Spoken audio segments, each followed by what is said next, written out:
I have to say, I don't ever remember a Philly 500 like this because see, I want you to Oh know. no, I think he's pissed off. I don't think he's down. So, you want to know what's really the real reason why the Cowboys turned around? Tell me. The real reason is sitting right there. Philly 500 when he came out with those glasses. The Dallas Cowboys did a complete. That really damaged him psychologically. It really damaged him psychologically. And guess what? The glasses are coming back out tomorrow night.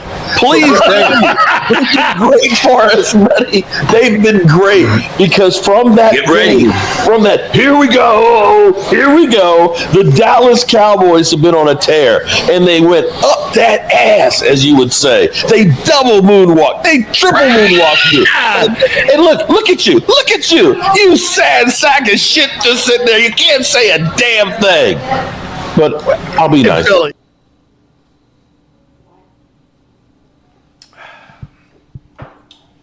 Well, good morning, good people. Mark Holmes here, of course, with my buddy Cowboy Joe Boo and Bucky the damn Beaver here.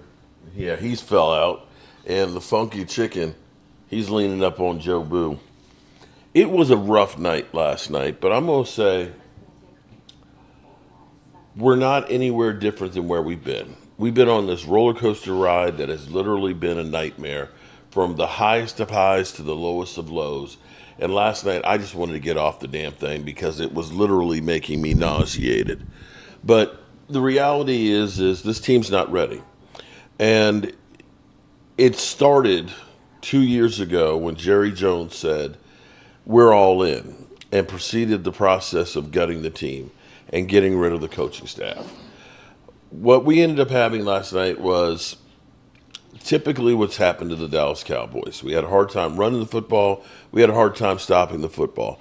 And what's clearly evident is the Cowboys have done something that's really great, which is they have taken care of their interior offensive line, but our edges stink to holy heaven.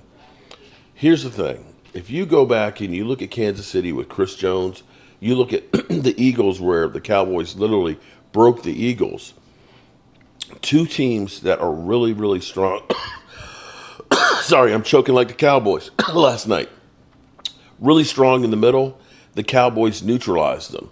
But unfortunately, our offensive tackles just aren't good. And that's a thing we're going to have to address in the offseason between Terrence Steele and Tyler Guyton, who just can't stay healthy.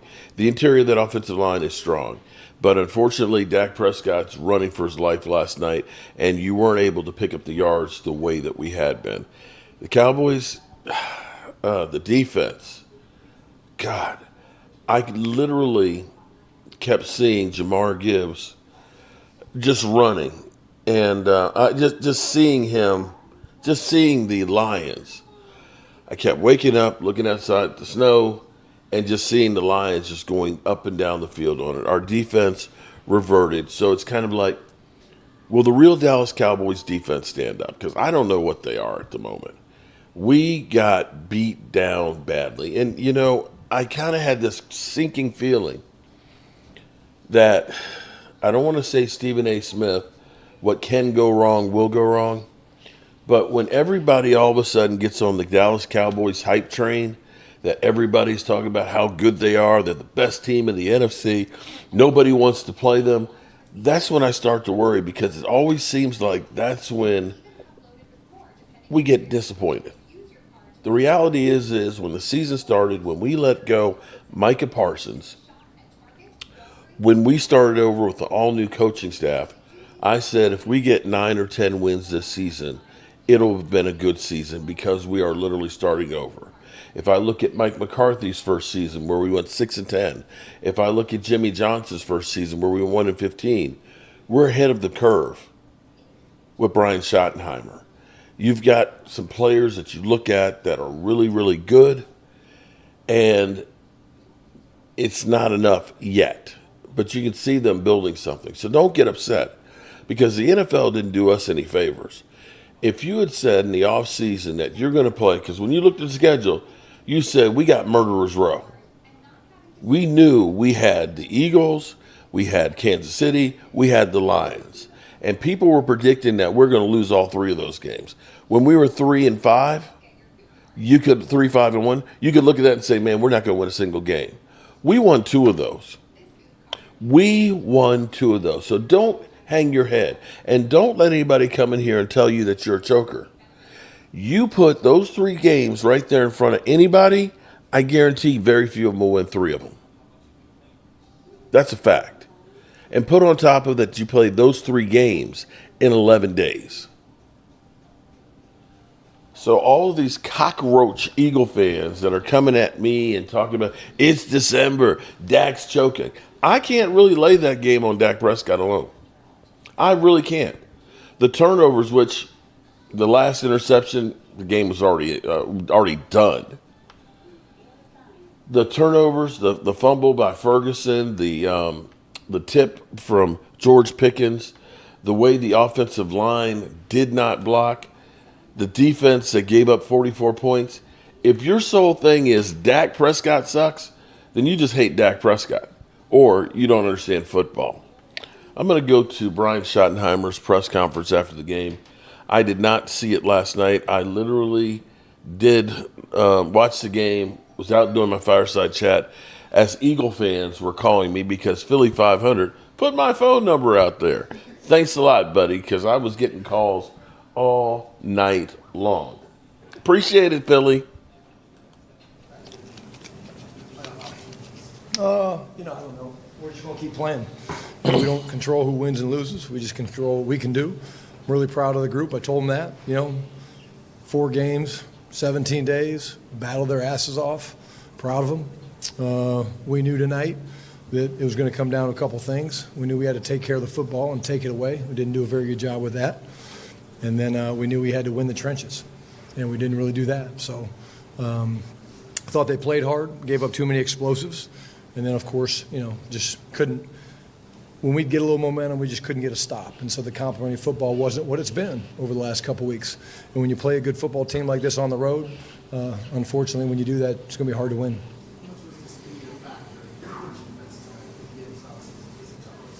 Yeah, they're fast. We got guys that can run too. I felt like we didn't tackle great. When they got in the perimeter a little bit, I thought they hurt us. We have to look at that. But it's an explosive football team. Thought, Goff played very, very well, but we just gave up too many explosives. Explosive run, Montgomery hits explosive run, big play, Jamison Williams after we made it, one-score game. And, those are things that we have been doing over the last, 3 weeks, and we didn't do it tonight. Clarence Hill, DLOS. Was anything going on with Pickens? It seemed like he had the same interview tonight. No, I don't think so. I want to look at it. I mean, he was being doubled. The minute CD went out, they just decided to play everything 2-man over there and try to double him and take him away. But I don't think so. Really proud of Flournoy, him stepping up. I thought CD before the injury was outstanding. We knew we hit some explosives, and unfortunately, we just we weren't very good in the red zone. Kicked too many field goals, and against a team like this, you can't kick field goals. Yeah, 2 crucial offensive pass interference penalties, one on Pickens and sort of the big one on Ferguson. Can you talk about those? Yeah, I'm not going to get into that. It's not ultimately what decided the game. I hate this for him. Got into a one-score game a couple of different times. The 3rd and 6, they got Jamison on Marquise. Is that just a scheme? They schemed that up on you? Yeah, it looked like it was a fire zone, and sometimes, based on the pieces, how they get in there, 1, 2, and 3, there's matchup things, and obviously they made the play. Really good throw by Jared. But again, I thought we were pretty good on 3rd down on defense, and in the red zone we weren't very good. So again, to me, in this game, you look at it, they were 4 or 5. I think in the red zone we were 1 of 3.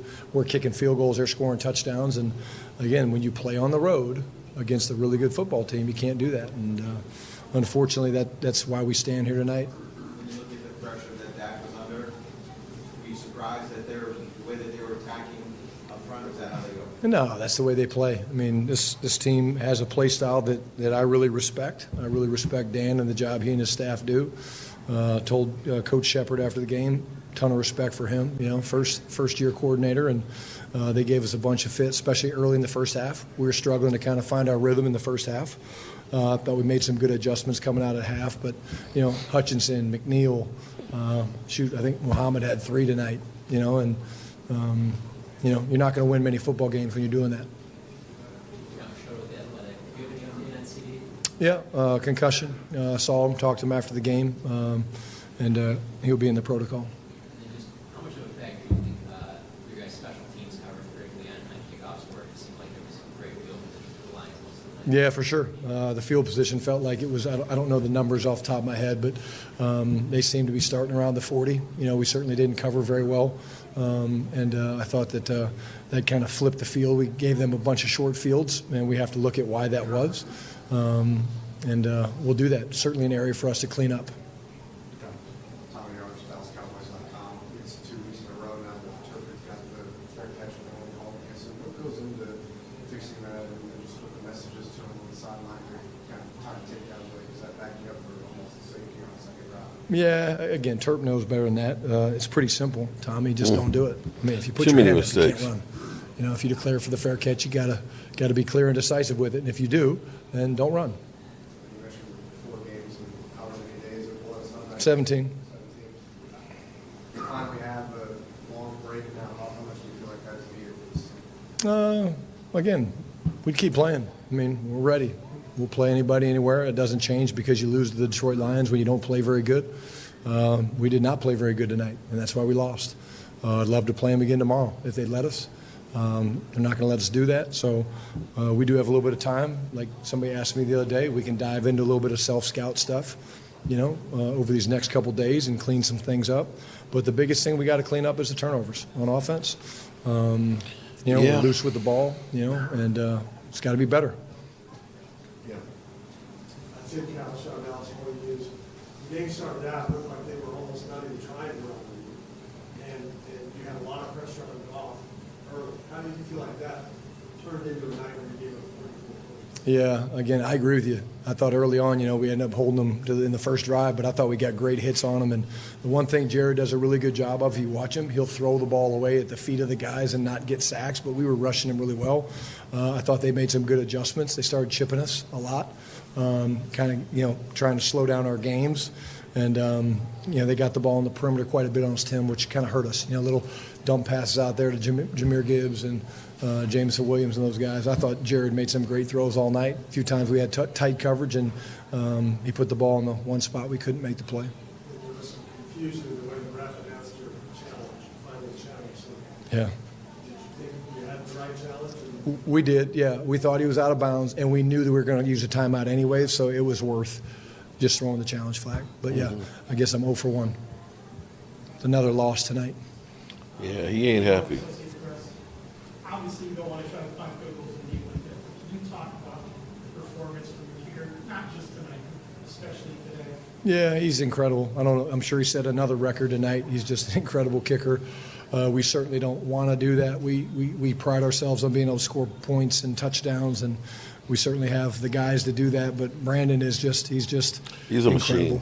I mean, you jog him out there, and it's just he's going to put it right down the middle. And again, I go back to the protection's really good, but again, I love what we have with both Banger as the holder, Trent Sieg as the long snapper. I think that's critical. But I'm going to leave it right there because, man, that sounds like a funeral. The reality is we need the Eagles. Now doing the Dan Cilio show on Wednesday, Dan was saying if the Cowboys go 4-1 and the Eagles go 2-3, of course the Cowboys make the playoffs. So that hasn't changed. We basically need the Eagles to lose 3 games to have any hope of righting the ship and making the playoffs. That's the bottom line. Unfortunately, catching wild card spots are going to be even harder because you're looking at 9-win teams. You would need them to utterly collapse. So that game was disappointing, but did you really go into this season after the Micah Parsons trade and say that team is a Super Bowl team? No. Unfortunately, they were building up the hype more than what it should have been for us. But at least the Cowboys are moving in the right direction. So I'm going to finish this off this morning. I know the trolls are having a ball. Eagle fans are partying their ass off right now and being happy in our misery. So let me go ahead and go from the people that were yesterday talking about how great we are, that are more than happy to sell us down the river. Calvin Shepard and the Dallas Cowboys don't. That was the difference in a game. You thought the coaching was a big difference. 1,000%. If you look at the defensive plan by Calvin Shepard, who's the defensive coordinator, it was very clear. One, I'm not going to expose my defensive backs early on. Two, on third downs, we're going to make sure that we go double-double. So they take their two linebackers, put them in the double-A gaps. They're just trying to create one-on-ones for the tackles. Now look at the secondary. Lewis knows this. Like, this is 3rd and 10. All 5 of these guys are going to be just sitting with zone eyes at 10 yards because they know the pressure will get home. Somebody will get a one-on-one and win. And this allows Anzalone to play with vision. Ball comes out. If not, it's going to get tipped, batted ball away. Then you go in the red zone, which Bart is talking about. Where's CeeDee Lamb? Where's George Pickens? 3 defensive linemen, a spy. But it's really about the coverage. They're going to double both George Pickens and CeeDee Lamb with safety help. Somebody else is going to have to beat them down in the red zone. We created the one-on-one with the tackles. Hutch spins inside, Muhammad over the top. This is the late pass interference. Only George Pickens on the field. Who's the only guy that gets double-teamed? George Pickens. Then they allow the rush to get home. They're going to make somebody other than George beat them. They're playing man coverage, and they're creates that either pass breakup or offensive pass interference. I thought Calvin Shepard was very clear. Little one-on-ones early on. They're not going to give you any one-on-ones on third down. Third down, there wasn't a single one-on-one play that mattered when it comes to coverage versus receivers, and it was going to create the tackles for the Cowboys were the weakness. Get Hutch and Muhammad on them in single pass protection situations, and they'll win. It's the holiday season. I think we all got a little swept away with this Cowboys miracle story. It seemed to be very festive when, hey, there's this great chance that they go and they beat the Eagles, and then they go and beat the Chiefs, and then they finish the job against the Lions, and away we go, and we're on this Cowboys ride. Everything that was working for them the last few weeks didn't happen. The officiating didn't go in their favor. It definitely Those fumble recoveries that Turpin was making and the Elijah Clark on that special teams play, those didn't happen. And then yesterday, I hate to go to special teams, but I think Tom Kennedy is still returning kicks for the Detroit Lions. Every single time that there was a punt return or a kickoff return, the Lions get great field position. Their average starting position was the 41-yard line. They needed everything to go their way last night, and the Cowboys, they lose CeeDee Lamb. They get a very head-scratching offensive pass interference call against them, and special teams wasn't what it's been. So all the great things that we were getting excited about, they didn't go their way, and now they got 8% chance of making the playoffs. And the thing we were most excited about, or the person we were most excited about during this run, was George Pickens, who managed to emerge over the course of the last, well, really 2 months as arguably the best receiver in the entire NFL. He was playing that way. And then last night, the criticism of him right now, if you're waking up this morning and social media and all of that, the criticism of the effort, the criticism of the approach to the game last night. Harry, you're my receiver. What did you see from Pickens last night? Yeah, from George Pickens, it can't be a switch that you want to turn off and on when you want to do it. Every single time that you step out on this football field, you have to be dominant, not just in the pass game, but also in the run game. Greeny, I know what it looks like to play with a 1A and a 1B. I played with Roddy White and I played with Julio Jones. And the reason why those two guys were so damn good for so long is that every single time that they took the football field, it was going to be a bloodbath. Whether it was going to one-on-one against a DB, whether they were double covered, or blocking in the run game. So for a guy like George Pickens, and I'm watching replays when they show the replay, I'm saying, why is he not running the routes full speed? So for George, it's taking accountability and saying that I'm going to be dominant every single time that I'm out there on this football team, and I'm not going to pick and choose when I want that to be. Richard Sherman was extremely critical of him after the game last night. And as we watch some of the plays here, there do seem to be several instances where he is, far be it for me to say it, he's not running full speed. He doesn't seem to be running the route with the intensity you normally see. Like, look at this. This is not full speed. That looks like a jog. What is that? Yeah, I think a lot of it has to do with Detroit sitting there saying we're not going to get up in your face and play one-on-one. We are going to play shell on you. I agree with you. I just think it's a little bit of George sitting there. He's had so much one-on-one coverage over the last 5 or 6 weeks. He knew in those one-on-one situations, balls coming my way more often than not. Gets to the Detroit game, corners playing 6 or 7 yards off. I see a safety over there playing over the top. They're kind of double teaming me with shade. I'm not getting the football. But see, what we're talking about now, though. See, what we're talking exactly. I don't disagree. What we're talking about now is football character. That's what we're talking about. Right. Okay. What so happens when you're out on the football field and it Pickens. doesn't look like it's supposed to look to you, or rather, how you think it's going to look to you? See, I think one of the things that were miscalculated about this football game is I heard a lot of talk about the fact that Detroit's propensity to want to play a lot of man-to-man coverage. Do you think Kelvin Shepard doesn't sit there and self-scout himself?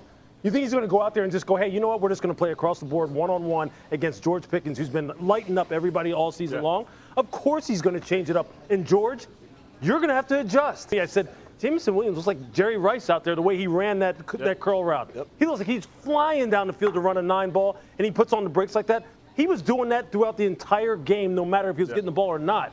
That's the difference. And Dio, I'll say this for you. Yeah. You played with a Hall of Fame wide receiver. We just had him on our show, Fred and Harry, Calvin Johnson. Yeah. Did he take plays off? No. But Calvin was always getting double teamed. Always. So he knew that it was I'm no matter if it's 1-on-1 or 2-on-1, ball was coming my way. Now Calvin's a Hall of Famer. I don't disagree with what you guys are saying. This was the conundrum with the Pittsburgh Steelers, because they knew they had to pay George Pickens. If they wanted to do it, they had to do it this year.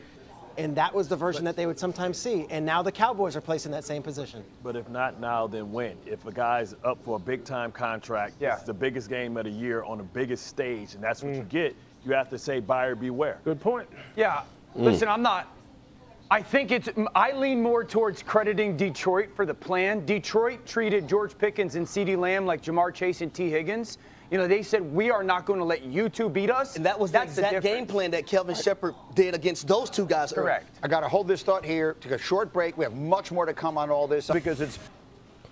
Okay, there you have it. It's a rough morning here. So now George Pickens is definitely thrown up under the bus. He's taking abuse on social media. People are questioning whether or not the Cowboys made a mistake trading for him and so forth.